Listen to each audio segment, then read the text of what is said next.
Pero kapag kahit ikaw dyan, gawin mo, mag-negosyo mo. Mag-active ka sa gawain ng Panginoon, tignan mo, hindi papasok ang kasamaan sa iyo. Pero pag wala kang gawain sa simbahan, wala kang gawain sa pagbabasa ng Bible, wala kang gawain sa mga visitation, wala kang gawain sa fellowship, sa mga kapatiran, tignan mo, dyan papasok ang kasamaan.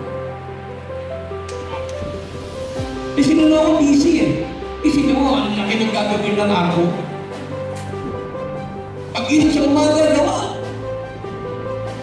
Yung anak niya, yung tatlong kasama na, busy sa gawain ng Panginoon. Busy sa trabaho. So, may iwasan mo eh. Busy sa gawain ng Panginoon, busy sa panalangin.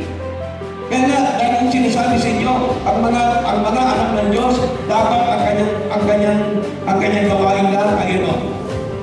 Trabaho, bahay, simbahan.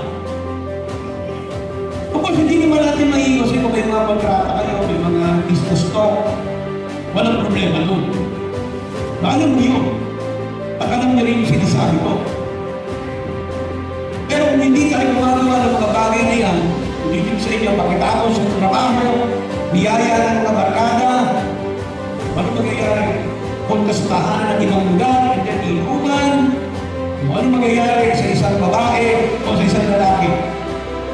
So doon na nitidevelop yung kasamaan. Hanggang sa maging habit nyo na yan. Basta may pagkapos sa trabaho, punta na doon sa lugar na yun, punta sa isang lugar. Yung nasa farm natin eh.